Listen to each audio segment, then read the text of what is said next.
Hello and welcome to Taskmaster Talks with Kevin Sullivan. I am your host, JP John Paz. With me, of course, the star of the show, former WCW and ECW Tag Team Champion, the booker of WCW during the 83 weeks of dominance, the man behind the NWO, the Games Master, the Taskmaster, the devil himself, Mr. Kevin Sullivan. Kevin, how you doing today, sir? Excellent, my friend. Excellent. How are you? I am doing good, but a little bit of sad news just popped up as we're recording. The Iron Sheik has passed away at the age of 81. R.I.P. Sheiky baby. Yes. Super guy. Super How, guy. how well did you know him? I met him in Florida. I believe it was 1974. He was about 180 pounds. He was Cosmo Vazari then. Wow, he was pretty small. Obviously, considering, when he wrestled Yeah. in WWF in his heydays, when he won the world title, probably about 250, 260. He was a pretty big dude. Yeah, he sure was. Bulked up big time. What do you think about just Sheiky? When you think of Iron Sheik, do you think of like the jokey Sheik, or you think of the shooter? Do you think of the world champion? What do you think about Iron Sheik? I think of a combination. You know, legend has it that, and I saw them. They. Did you ever hear the story where he was used to sleep beside the Shah Ron, Hmm. and he was stabbed in the head with an ice pick? Oh no, I didn't hear that. Yeah, yeah. Some guy tried to assassinate the Shah and came in and stabbed Shiki. Wow, damn. And then he was one of the great amateur wrestlers from that part of the world. But he left because uh, Hussein, uh, one of the greatest wrestlers, amateur wrestlers of all time, was Sheik's captain of Sheik's wrestling national wrestling team. And Sheik said that's the reason why he left, because he believes the guy was assassinated. Yeah, Yeah, he lost faith in the country after they killed his mentor, basically, who stuck up for the rights of the people and stuff. And I guess that was frowned upon. right. Big time, right? Yep. Yeah, So Sheik lost some faith there and decided to come to the U.S., the good old U.S. of A. And obviously, eventually becomes the Iron Sheik, which is one of the most memorable gimmicks. Pretty much everybody knows. Like you say, Iron Sheik, everybody knows Iron Sheik. They know Sheiky baby. I mean, he had the revival with those two twins. Weren't they twins or brothers up in Brothers, yeah. Toronto? Yep. And he got on the Howard Stern show. He was everywhere for a while. Yeah, for sure. It was just kind of like a different version of Sheik. I just didn't like how those guys basically pretended Sheik was tweeting and posting messages on Instagram. So I was just like, yeah, it's kind of like a little bit tasteless. But people, I guess they liked it.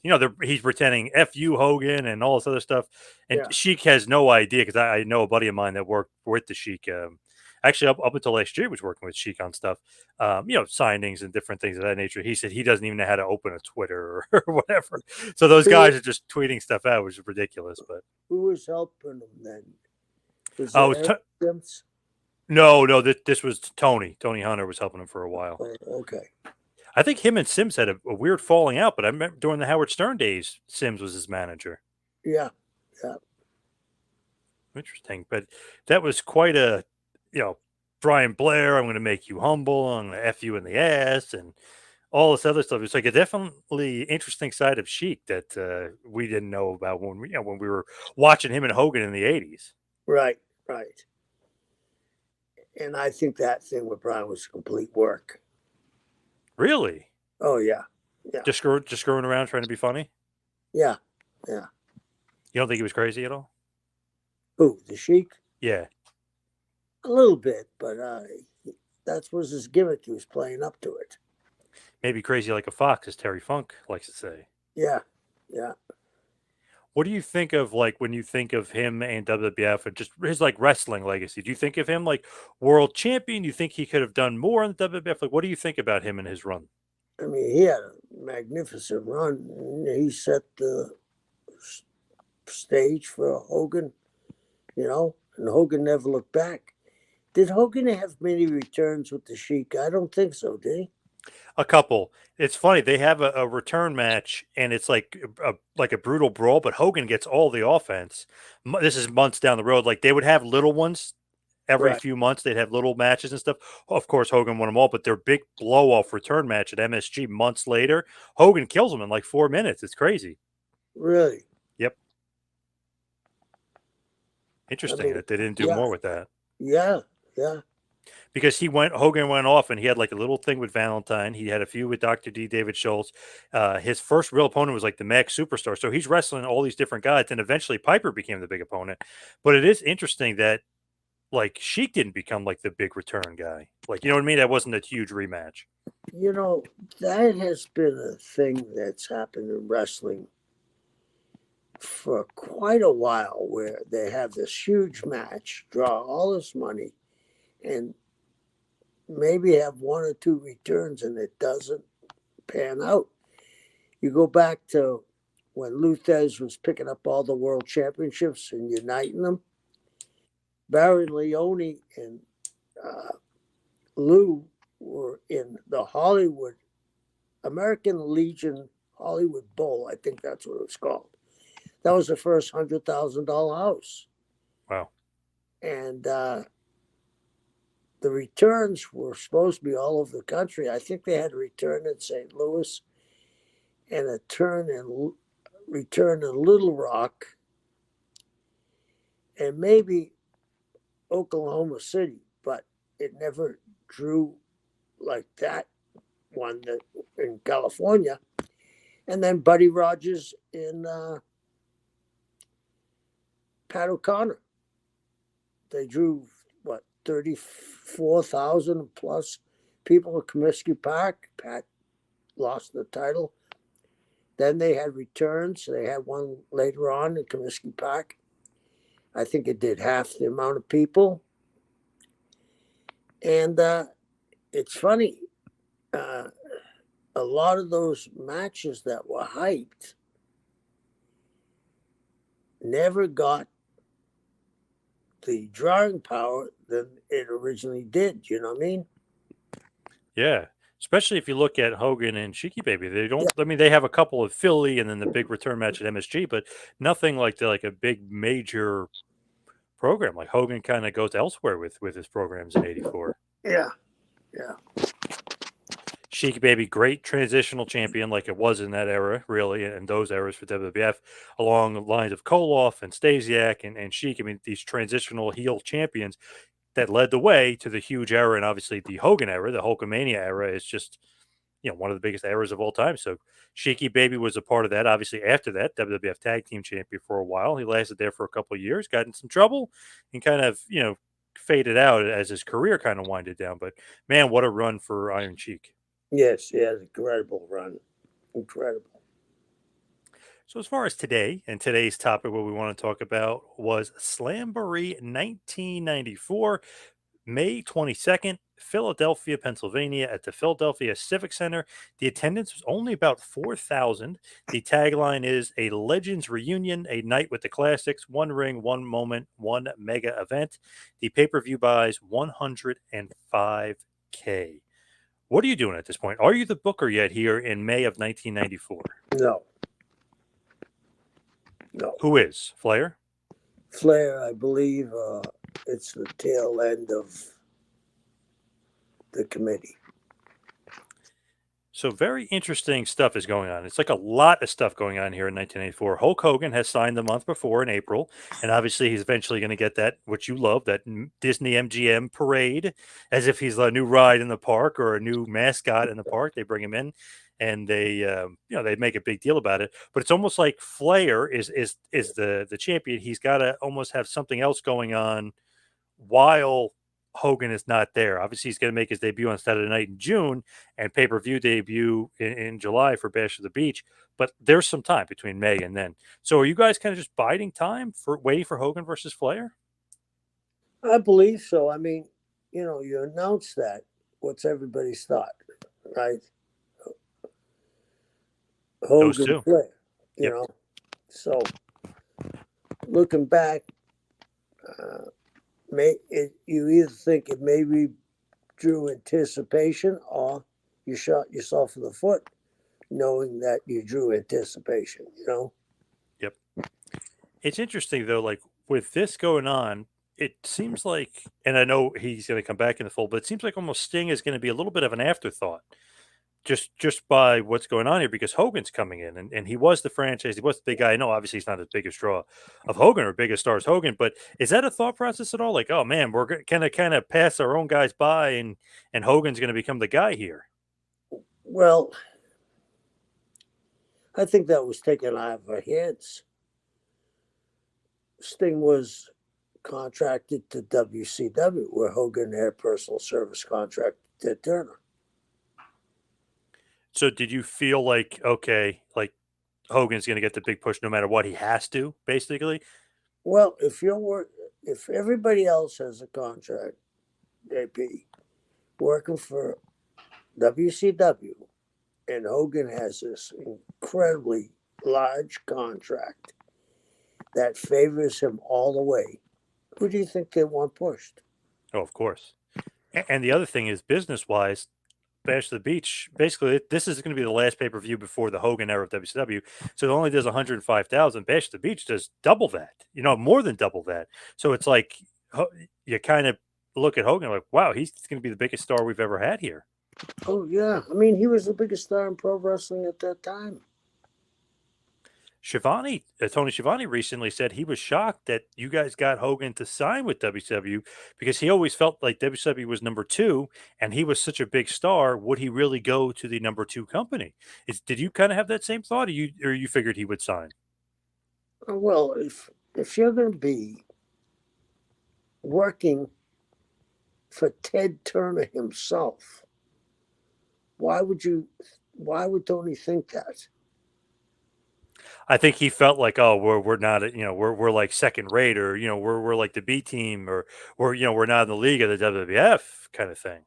Well, isn't it about making money? Yes. Yep. And to me, Hogan has got to be thinking in his head, wherever he goes, that company is probably number one. No matter what Vince at WWF was doing, he probably thought like, well, I'm going to make this the number one company. He kind of proved that right too, didn't he? Absolutely. And Vince obviously looked like a fool thinking, oh, this guy was too old. I can just get rid of him and kind of push the new generation. Kind of made him look bad for a while, obviously, until 98. Yeah. So with this show, it's very interesting to note too. Rick Rude suffered the career-ending neck injury in Japan, but he still won the match against Sting. A great match, by the way. But we've talked about this before, where he injured his neck. But he's the international world champion, which is the other world title you guys have. That the international title is the big gold belt. The WCW belt, which Flair has at this point, is the smaller WCW belt that I think everybody's become accustomed to. So the plan all along was for Rick Rude versus Vader in the main event for the international title. And they kept promoting it as such without really saying Rude was hurt, all leading up to the pay-per-view, even though a month before, Rude knew he couldn't wrestle, he was done, he would have to vacate the title. Do you like that? They keep promoting something that's not going to happen? A little bit of a bait and switcher, because we know Rude's injured. He's not going to be able to wrestle. His career's over. What I can remember is they thought there was a chance he could wrestle. Wow. Yeah. I mean, a lot of guys have come back from injuries. I don't think they knew at that time that Rude had a Lloyd of London contract. Right. Which obviously is $400,000 policy, right? I mean, it's crazy. Yeah. Yeah. So with that, they're pumping up Rude versus Vader, which would have been awesome, which would have been a great feud. They teased it at Spring Stampede with Vader getting involved in the Sting Rude match. Sting is kind of in the middle though. He's losing to Vader, but he's losing to Rick Rude a few times, and they're kind of going back and forth. Sting and Rude are kind of being like 50-50 a little bit, going back and forth, but it's kind of like a three-way feud. But really, Slamboree was supposed to be Vader Rude for the title. Rude's not there, so what do we do with the title? We're going to find out later. They don't tell you until the show actually begins what's going on with that match. So if you're a fan, you think Rude's healthy, you think nothing of it. You just think the match is going to happen as is. You have no clue that it's, things are about to change. Also, for the other world title, you have Ric Flair versus a mystery man. Colonel Rob Parker says he's going to bring in a mystery man to WCW to face Flair. This mystery man, who's under a hood, beats up Ric Flair on Saturday night. You don't know who it is again until the pay-per-view. Do you like that? It's almost like you're going to have a couple of, not bait and switches, but you're going to have some surprises on this pay-per-view for sure. No, I don't like it, but you got to realize they had built that Vader Rude up. And when they decided they lost it, that match, I think they went into being shell shocked. They weren't making the clearest decisions at the time. So, as far as this show is concerned, it's interesting to note that Sherry will be making her debut. Sherry Martel, she says she's looking for somebody to manage. Obviously, she's coming from the WWF. Everybody knows her as sensational Sherry. But here, because I guess WWF owns a trademark, she's sensuous Sherry. A little bit of a change. I mean, obviously very close to the name. But she keeps saying she's looking for the perfect man. She keeps making that a point. And they keep teasing that Mr. Perfect is the mystery guy that attacked Flair, that's going to wrestle Flair. Obviously, we know it's not Perfect because he doesn't sign with there. Do you like that as well? Because I know they're trying to sign Perfect. It doesn't happen. He stays with WWF. Do you like that too? Keep teasing Perfect, which in your mind you're thinking Mr. Perfect, and then it's not Mr. Perfect. No, because I think it gets egg on your face. Especially if you're pushing it as hard as they were. Now you've had three kind of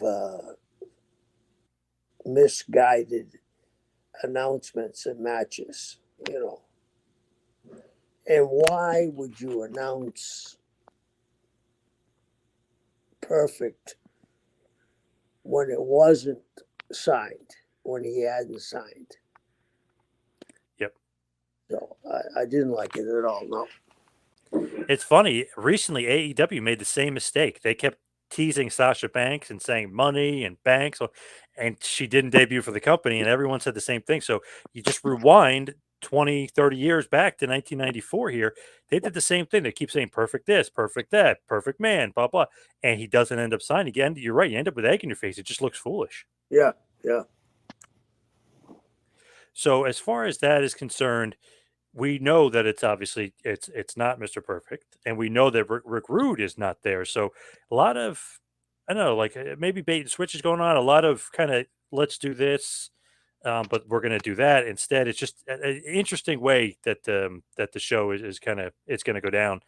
Then on top of that, you wouldn't really notice this until many years later, but Brian Armstrong, aka the Road Dogg, has a dark match, and you think he's going to sign with WCW. He does not sign with them. Years later, obviously, that would be a mistake. Here in '94, not so much. What? Sorry. So not a mistake here in '94 as far as like Brian Armstrong not signing him, like everyone thought, because Brad signed, his brothers were signed. Okay. Okay, you coming back? Okay, bye. Sorry.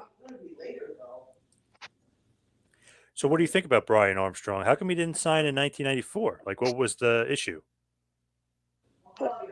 I think he must have been talking to WWF at the time. Do you think you guys saw anything in him at this point, or is he's way too young and green to see like potential? He's an Armstrong. They all can work. Interesting, he doesn't sign where his brothers are signed, right? Well, there had to be somebody talking to him in WWF, right? I'm sure. Yeah. So if you look at it, the dark match, pretty wonderful. Paul Orndorff and Paul Roma defeated the Armstrongs, Brad and Brian, in about 10 minutes. So they saw something there. It gave for a dark match. They gave them some time, the Armstrongs. And it's just interesting to note that Brian does not end up signing after this, even though I guess a lot of people at the time thought easy decision. He's definitely going to sign. Doesn't happen. ends up in the WWF, obviously months later. Well, I think it's what I said before. Somebody had been telling him. Now, his brothers weren't given that great of a push, were they? No, never. So somebody on the other end was telling him, we got this for you, we got that for you. And it turned out to be the wisest decision Eddie Armstrong's made. I agree. And that other person on the other side, probably Jeff Jarrett, Yeah, if I'm thinking, correctly in that one. But I think it's probably Jeff. yeah, I do too. So Mean Gene welcomes everybody to Philadelphia. There's some fireworks, and he lists off or introduces the name of the legends that are part of this Legends reunion, which had become a Slamboree staple for sure. He introduces Ole Anderson, the Assassin, Penny Barber, Red Bastien, Tully Blanchard, the Crusher, and Don Curtis. He then goes to introduce Terry Funk, but Vern Gagne comes out instead. Vern and Gene kind of looked a little bit confused about it, but it's a part of the plan apparently here because Funk wrestles later, and that's a part of it. But the whole thing was like Funk is kind of saying like I'm not a legend. I could still work. I could still go. So Vern then kind of gets introduced. Then they introduce Hard Boiled Haggerty, Larry the Axe Hennig, Killer Kowalski, Ernie Ladd, Wahoo McDaniel, Angelo Mosca, Harley Race, Ray Stevens, Lou Thez, Johnny Weaver, Mr. Wrestling #2, and Tommy Young. He also just mentions a few things about each of the guys, really pumps up Mr. Wrestling, and basically then turns it over to Tony Schiavone and Bobby the Brain Heenan. But for some reason, he calls Bobby Jesse. I know people thought it was a screw up. Knowing Mean Gene, I have a feeling that was a bit of a rip because obviously Ventura's not there anymore. It's Bobby the Right. Brain. So knowing him, I have a feeling it might be a little bit of a rib. I do too. Then Nick Bockwinkel comes out with the big gold belt, which is the international title. He calls Sting out. Sting comes out and he says the match with Rick Rude, just because of the finish and everything else, this is obviously a cop out because of the Rude injury. He said that Rude, he doesn't really mention the injury. He kind of just basically vaguely says the match was ruled a no contest. You are now the international champion. Rick Rude is stripped of the belt. He didn't officially win that match. Sting says, I don't want the title like that. Typical babyface. You can't just hand me a title. I'm not champion. So he kind of begrudgingly, or Nick Bockwinkel begrudgingly agrees. And Sting says, well, since Rude was supposed to face Vader tonight, I'll face Vader. The winner is the champion. Nick Bockwinkel says yes. And that is the main event for later. Sting versus Vader for the vacant WCW International Championship. Do you like kind of how that goes down, where Bockwinkel basically says he wants to just give him the title? No, I think they could have said they're the winner of this match, but they're backed in a corner there. And I don't, they made a lot of mistakes. We all made mistakes there at the time, but I think they're really hedging their bets that they thought Rude was going to be able to wrestle. To me, I guess it's like the ultimate babyface thing. Like, oh, you can't hand me the title. I don't want the title that way. I lost to Rude. I got to earn it. Yeah, I think they were trying to do the best they could with it. When you look at that, I mean, we're talking, there's a lot of stuff going on like before pay per view. Hogan's on his way in, Rude is on his way out. Mr. Perfect is being teased, but obviously he's not being used. Even Road Dogg, like, will he be signed? And he's not signed. It's just a lot of stuff going on behind the scenes. Jesse Ventura's gone, Bobby the Brain Heenan is in. Obviously, Mean Gene is somewhat not new per se, and Heenan's not new per se either, but they've got a bunch of guys coming in from the WWF, and that's not going to stop here. Meaning, Mean Gene, yes. Bobby the Brain, yes. Hogan's coming in, yes. And it's not going to stop. Is that a part of Bischoff's plan to get all these guys with equity from the WWF, all this TV time? What's the game plan? Why wouldn't you? I'll give you an example. Today, with all the wrestling, just like back in the day, can a casual fan name 10 wrestlers that aren't in the WWE? No. Can they name 5? Maybe. That's going to be tough, though. So you're taking 10 years of guys going over on TV because Vince made the decision they were burnt out. Well, if they were burnt out, my thought process would have been, I got to get some return out of these guys. I need them to start putting some younger guys over. Yep. And doing jobs. Yep. They let them go when they were on top. A lot of them, yeah, or they kind of lets them like fade away, and you don't really know what happened with them, because Brett always kind of makes the complaint like, how come a lot of those guys weren't jobbing to him and Michaels and like the next generation of guys, like, which always happens, like the one guard will job and then the next guard comes in. Felt like Brett didn't get a lot of those big wins. Jake the Snake, he didn't lose to Warrior, Hogan, like none of those guys lost to the next generation of guys. He kind of lost something there. Yeah, I think that generation was the generation that didn't put guys over. And, but why wouldn't you bring everybody? Okay, let's go back to what you said, or what I said. You got 10 years of guys being used on top, right? Then you got Randy Savage, who he thinks doesn't have anything left, makes him a commentator. And Randy was one of the biggest stars ever in the history of our business. There were mistakes being made on both sides, but there were mistakes where, okay, these guys are through. Let's just cut the whole team. Yep. Crazy. And Savage still had what, 6, 7 years of main eventing At left in him. least. Yep. Yep. And obviously Hogan proved until basically '02 when he returned. My God, 10 years later he still had it. So he was Right, main eventing WrestleMania, for Christ's sake, and just being, the biggest star on the show. right, right. Crazy, like what's going on there. Do you think that every guy that WCW brought in from the WWF, like Honky Tonk Man, would you consider that a success, or you thinking, all right, some of the guys we probably shouldn't have brought over? Uh, yeah, I mean, should they brought everybody over? No. But they were successful bringing guys over. Pay-per-views are starting to jump. Eric was brand new at this. Why not? And Hulk was telling him, well, Hulk liked his guys around him. Yep. So if you're paying Hulk all this money and he's got a personal service contract to the boss, I don't know how anybody could knock Eric Bischoff from listening to Hulk Hogan. It's true. And I talked to Bischoff, God, it was a couple months ago. He made a great point. He said Hogan was looking at him like, hey, who is this young punk that just kind of just started here? I'm the biggest star ever. So obviously, whatever Hogan says not goes, but obviously carries a ton of weight in that meeting room. And Ted Turner knew it and Bischoff knew it. Everybody knew it. Let's be a fly on the wall. Yes.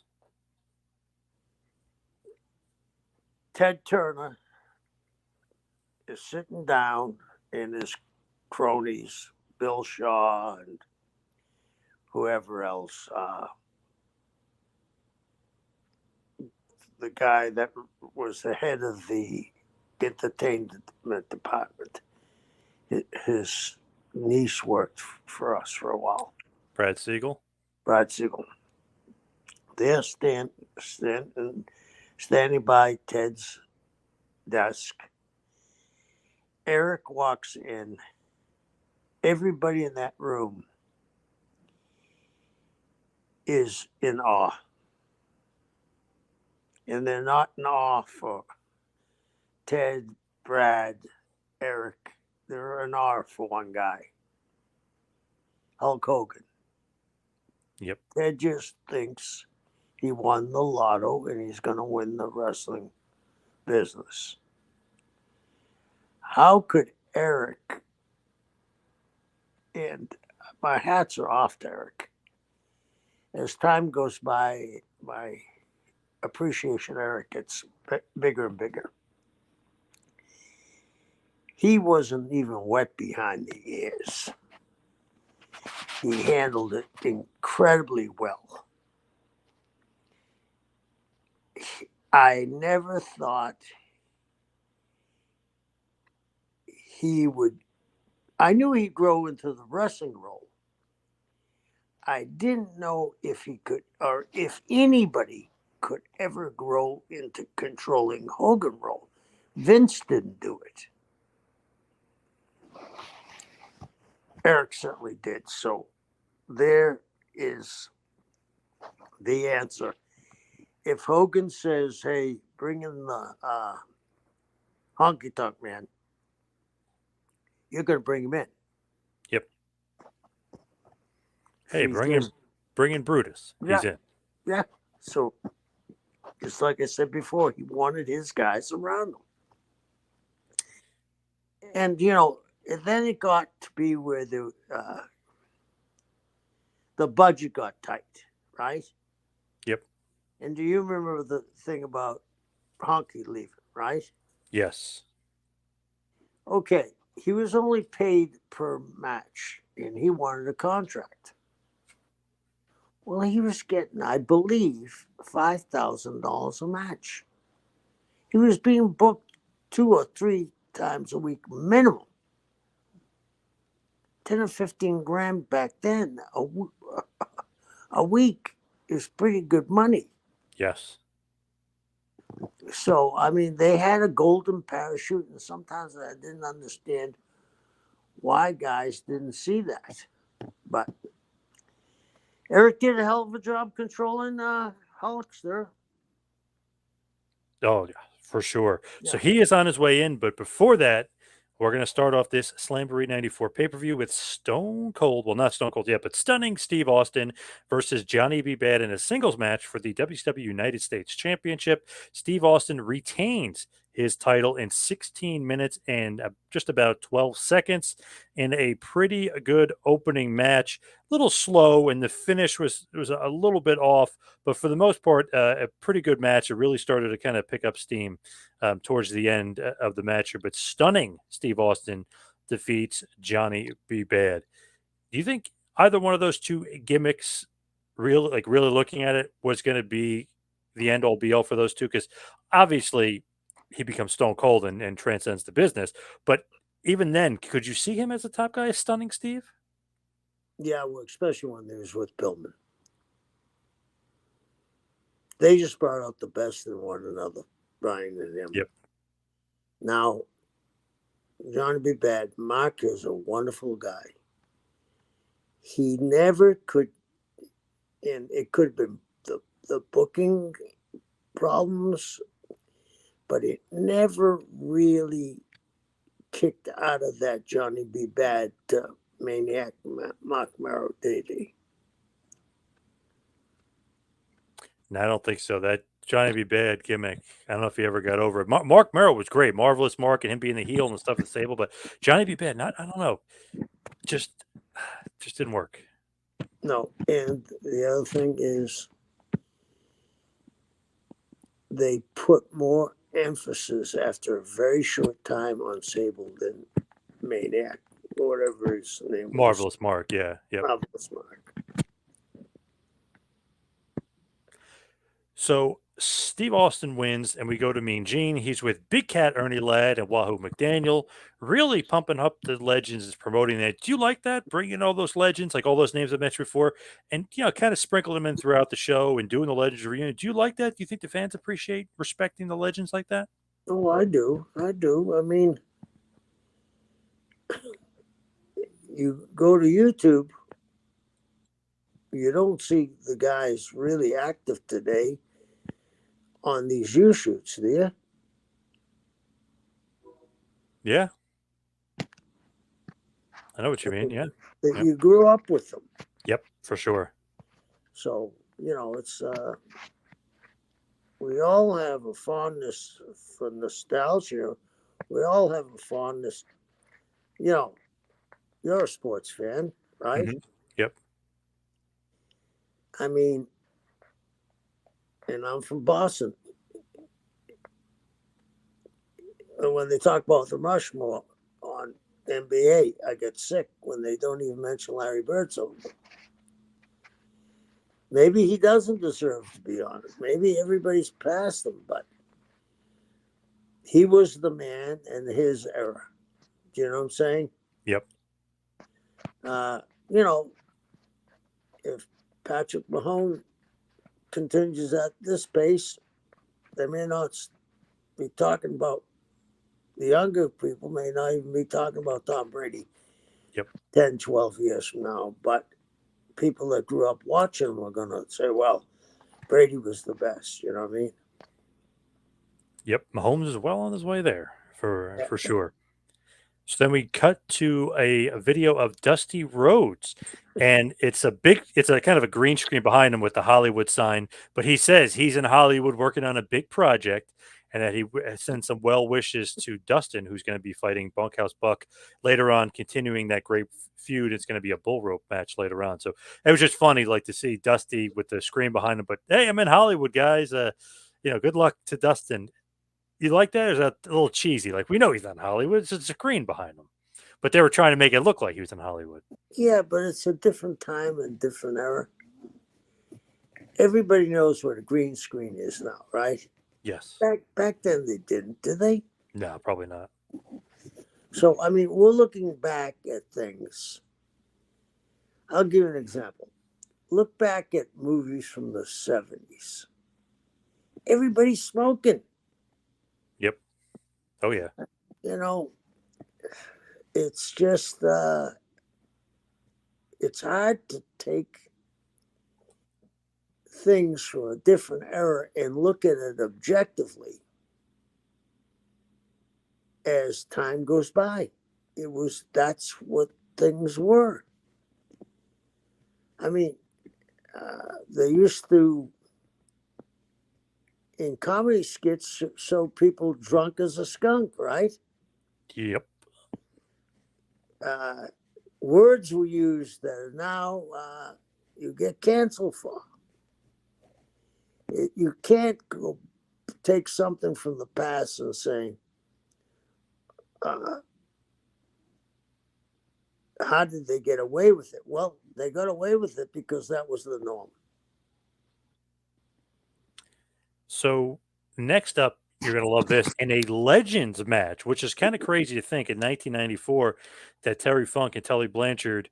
I know obviously both are winding down their careers, but I mean, God, Funk wrestled for like 15 more years. But this is considered the Legends match. But it's Terry Funk and Tully Blanchard fighting to a double DQ in 7 minutes and 15 seconds.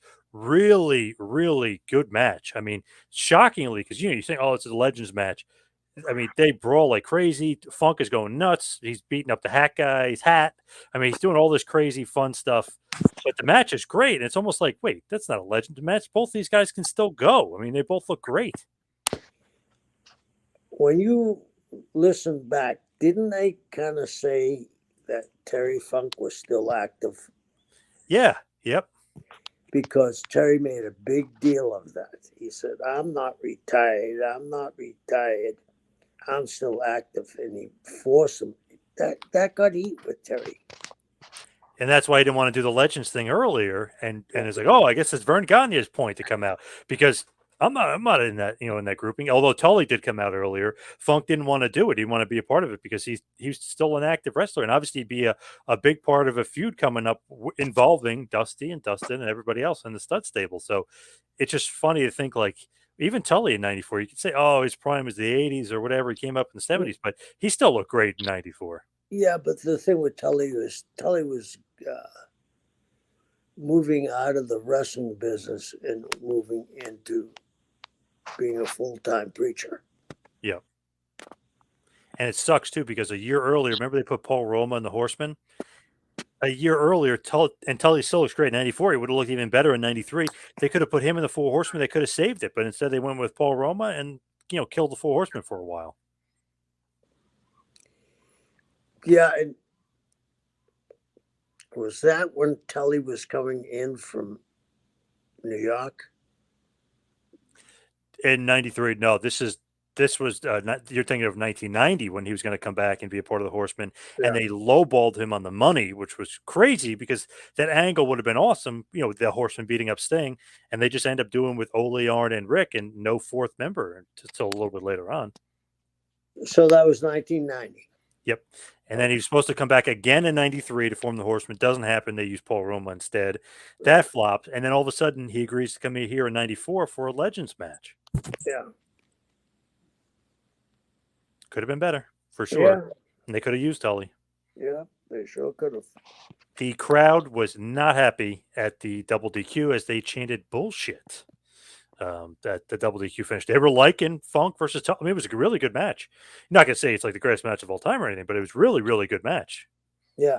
Even Davey Meltzer loved it. So, I mean, you know, it definitely maybe a surprise. And maybe those two were both thinking, like, what Legends match? Get the F out of here. Like, we're better than we're current wrestlers, or you know, active wrestlers. So they really I kind of don't think Tully was he he? did. Well, he went to ECW. Had that 3-match feud with Shane and stuff. So I mean, he was kind of a part timer, but he was still in good shape.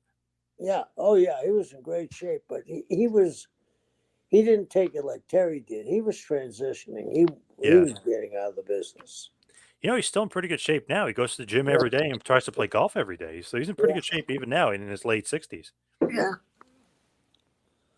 So Jesse Ventura is there, but he's not commentating. He's interviewing a Ric Flair in the back. And obviously, as we know, when Hulk Hogan comes in, Jesse will go by the wayside and will want to leave. Bischoff basically has said, you know, many times that him and Jesse, once Hogan came in, that relationship kind of imploded, and Ventura basically wanted out of there. He wanted nothing to do with the Hulkster. Right. Obviously, those issues do kind of stem from the unionization of wrestling and Hulk being against it and Jesse being for it. And obviously, you know, they've had their issues throughout the years as Jesse thinks he's just the biggest star as Hulk. I don't necessarily know if that's true, but that's kind of just what Jesse thinks. Yeah, and I think it all stems back not so much that he thinks he's the biggest star as Hulk. It goes back to the union thing. So when Jesse's interviewing Rick, it's interesting to note that he talks about Colonel Rob Parker and this mystery guy who's probably a 300-pounder. He seems like he's 6'7". He's this big dude. He also mentions that he noticed how great Terry Funk looked, and Funk looked meaner than ever. I wonder if that was an ad lib, because I know obviously he loves Terry and Terry's his boy. I wonder if that was some sort of ad lib just to throw it out there, like, hey, Funk could be my next challenger. No, they've been talking about bringing. Rick was always a big Terry Funk fan. Is 95% of the people with any brains were. I think that Rick won, and Rick had drawn a lot of money with Terry all over the world. I think he was trying to hook Terry to come in. So we have the next match up. It's Larry Zbyszko coming out of retirement here in 1994, defeating Lord Steven Regal in 11 minutes 30 seconds. Good match here, as you would expect. Maybe a little bit slow paced, but I like this style of match, so I liked it a lot. I thought it was good. Just interesting to note that Regal was mocking Zbyszko, who's doing commentary and other things to come out of retirement. He does come out of retirement, and Zbyszko beats Regal. Zbyszko looked in great shape too. It's funny, these guys are quote unquote retired or old or whatever. They're in awesome shape here in '94. Zbyszko, Tully, Terry Funk, they all look great. Right. They're not on the road every day like everybody else is. They're weekend warriors, and they're training at home and getting sleep and eating right. Yep. So then Mean Gene is backstage with Terry Funk. So they're really hammering home that Funk may be sticking around. Like, you know what I mean? It just slowly but surely they're kind of hammering that home that Funk is not a part-time player here. Right. Then next up, Gordon Soley is the host for the Hall of Fame ceremony. He introduces all the inductees across the line. He goes and inducts Mr. Harley Race. He talks about the car wreck that nearly ended Race's career and kind of all his accomplishments. Then he introduces the Crusher, then Ernie Ladd. Then he introduces the Assassin. Then he introduced Ole Anderson. And he just kind of goes on, and then he posthumously inducts Dick the Bruiser into the WCW Hall of Fame as well. So just a nice little ceremony introducing everybody kind of into the WCW Hall of Fame. Obviously, some huge names and some big legends were a part of that as well. Ole obviously was working with WCW at that point too, still, right, in 1994, working behind the scenes. Yeah. So then Colonel Rob Parker is interviewed in the back by Jesse Ventura, and he tells him, "You're going to find out who the mystery man is later on." So we kind of keep teasing, maybe a little thread there throughout, that whoever this big mystery man is, he's going to beat Ric Flair for the title. Then the next matchup, Dustin Rhodes defeats Bunkhouse Buck with Colonel Rob Parker in a bull rope match in 12 minutes and 50 seconds. Okay match. Not as good as the Spring Stampede match the month before. That was just awesome, but a pretty good, just violent match. Kind of hard to live up to that Spring Stampede match, which was awesome. But Dustin gets the win over Bunkhouse Buck, as it should be, maybe, with those two. Yeah, and that's a very hard match to work. Very difficult match to work. You would think it would be easy, but it's not. Why isn't it easy to work? Because the rope does this. You're either too close to the guy with the rope or too far away. And, you can't, okay, you guys come off the ropes and you have a collision. If you take, both of you need to know where you landed, because if you landed too far away from each other, it's going to take you a while to get up and do another spot. And if you land too close to each other, you got to back up to do something. So it's not as easy as that match looks. It's very difficult. There's a big rumor going out there that Brock Lesnar versus Cody Rhodes 3 at SummerSlam is going to be a Texas bull rope match. So interesting kind of tie-in there. Yeah, I can see that that's what it will be.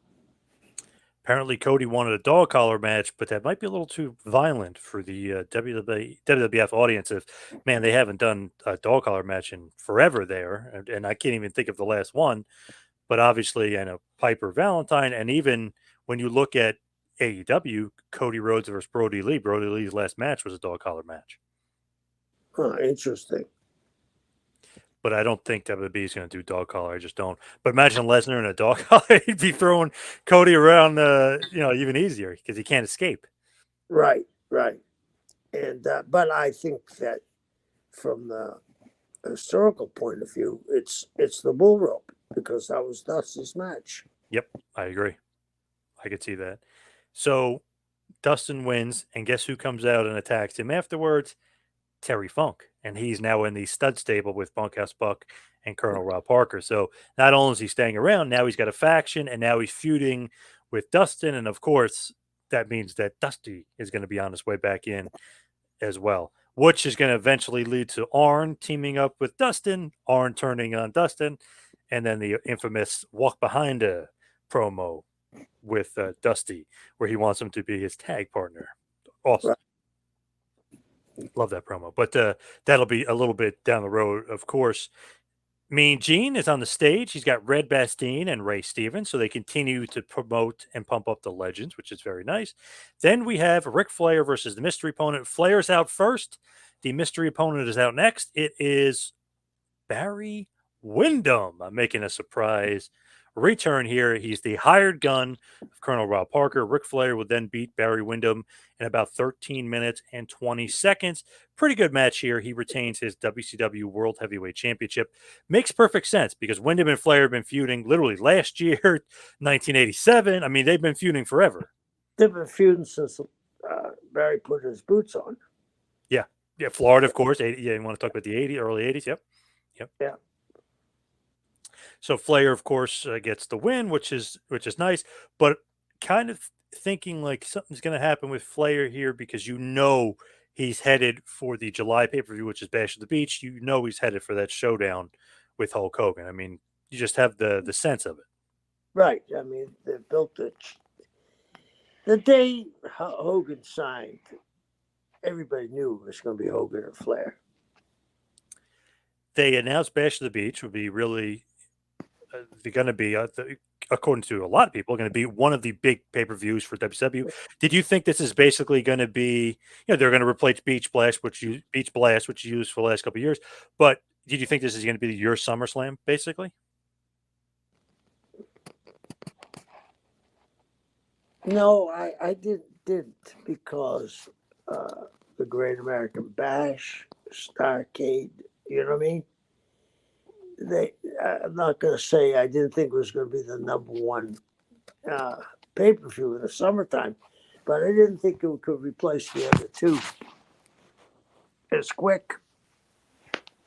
Yeah, it's funny. Like as soon as like Hogan starts becoming a part of Bash of the Beach is something that's just memorable forever. Not only this show, but 1996 with Hogan. So Bash of the Beach kind of becomes a huge pay per view for you guys. Right, right. Then Mean Gene is back again with some more legends.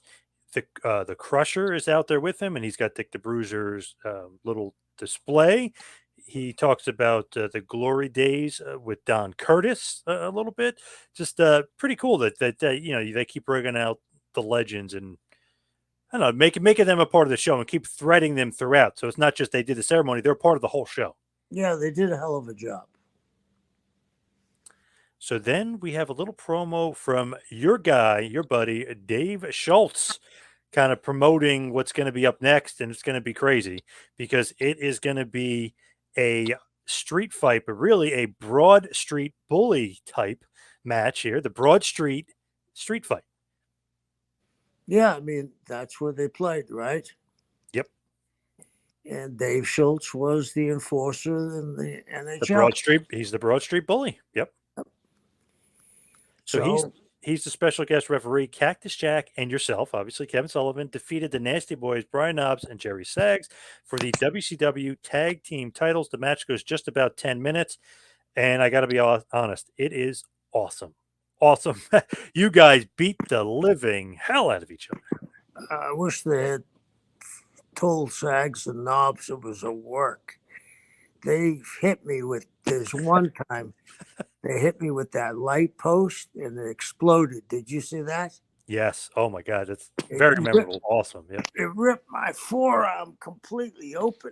I mean, I had to use some super glue to shut it. I mean, Wow. they were crazy. And then it was great because Schultz was great. You know, he was great. He went along with everything, and it was a very good match for a hardcore match, I thought. And the crowd loved Schultz being a part of it. I mean, they were into it. I mean, they were into you guys, but they were into him too. So pretty cool. Good use of of talent together there. Interesting to note that Jerry Sags gets injured here. He's going to need shoulder surgery after this. So that possibly was the reason for the title switch, maybe, or did you know going in he was injured? We knew he going in he was injured, but I think it was to move the titles around because Cactus and I didn't have them that long, did we? No, nope. No, it was to move them around, get them off them. Pretty funny though. Like so afterwards, after you guys get the victory, Sags tries to like kind of keep the feud going a little bit and get maybe get some heat back for the Nasties. He attacks Cactus, but then Max Payne comes out. He hits him with a guitar. You kind of have replaced Max Payne because obviously Payne and Cactus teamed up against Nasty Boys last pay per view. Seems like a lot of guys are gunning for the Nasty Boys, including Dave Sullivan, who arrives and hits Knobbs with crutches. So Max Payne, Dave Sullivan, and then Cactus and you are all beating up the Nasty Boys here. Right, rightfully so. Oh yeah. Yeah. Do you think that's a little too much though? Like for an injured tag team that just lost the gold, or is that good that all these guys are coming out beating them up? Well, here's the thing: we're trying to, I believe, interchange, like you said, Dave, Max, me, and Cactus, and we didn't know how long Jerry was going to be on the shelf.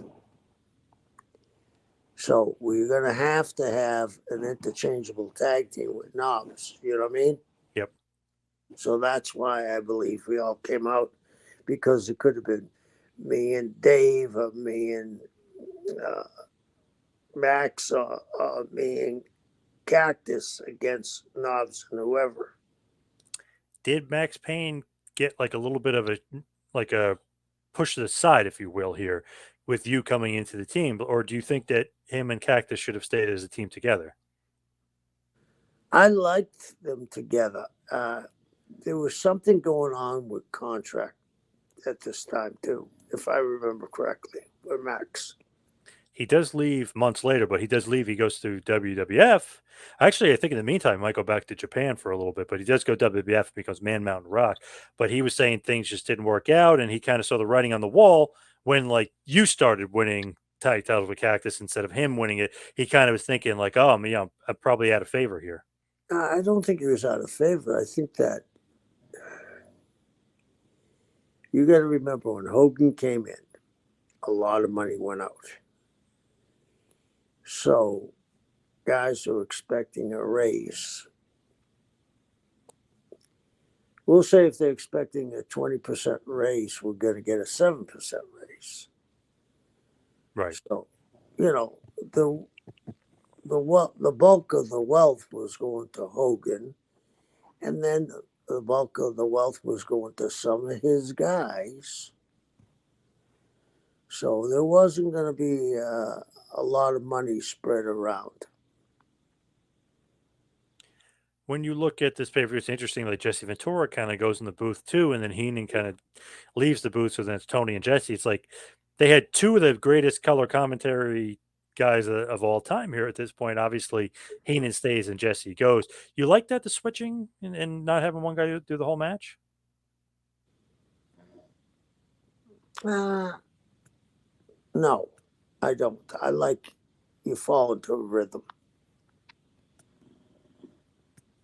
What do you like? You like the switch? Nah, I think you just got to be one guy Yeah, throughout and yeah, just stick with it like that. Yeah, it's weird. I mean, both guys are awesome, but it's just weird. Just yeah. stick with one guy. So obviously, Mean Gene is back on the stage. He's talking to Vern Gagne and Lou Thez. So two more legends that we have to talk about here. So pretty cool. It's still being sprinkled on, and then we have the main event of the evening: Sting versus Big Van Vader with Harley Race for the International World Title. Interesting to note that Heenan comes back again for commentary. So they're switching for whatever reason. Um, but just just funny that again another switch for commentary, but he makes a point that Funk had beat up Red Bastien backstage. I don't know if he's just joking around or what, but he's basically, oh, I'm back. I just saw Terry Funk beat up Red Bastien backstage. Just funny stuff. I don't know if maybe he's ribbing Red Uh, Bastien for whatever reason, but yeah. I think it was Reverend. Terry and Red worked a lot together. So Sting beats Vader here in about 14 minutes, and he wins the vacant WCW International World Heavyweight title. Interesting to note here that these two, I think it's impossible to have a bad match. Another awesome match between these two. The chemistry with them is off the chart. Vader, one of the best big men of all time. Sting is just awesome, especially against certain guys. Right? These two can't have a bad match against each other, it seems No, like. they can't. They have incredible matches. Incredible matches because Sting would stand up to Vader, and that's what you had to do to get a good match out of Vader. You couldn't grumble. So with this show, obviously, Sting has the celebration to end. They have some fireworks, and Tony and Bobby recap the show.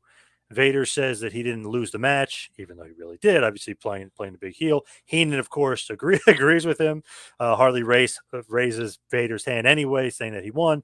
Tony said the next time will be a pay-per-view is Bash at the Beach, and he'll have an interview with Hulk Hogan coming up.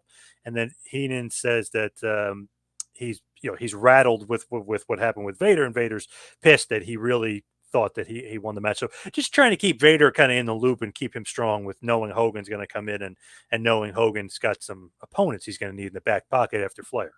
Absolutely. And, that was a match that was going to be brand new. Vader and Hogan. And they thought they could get a lot out of it. So I think they set this up pretty good.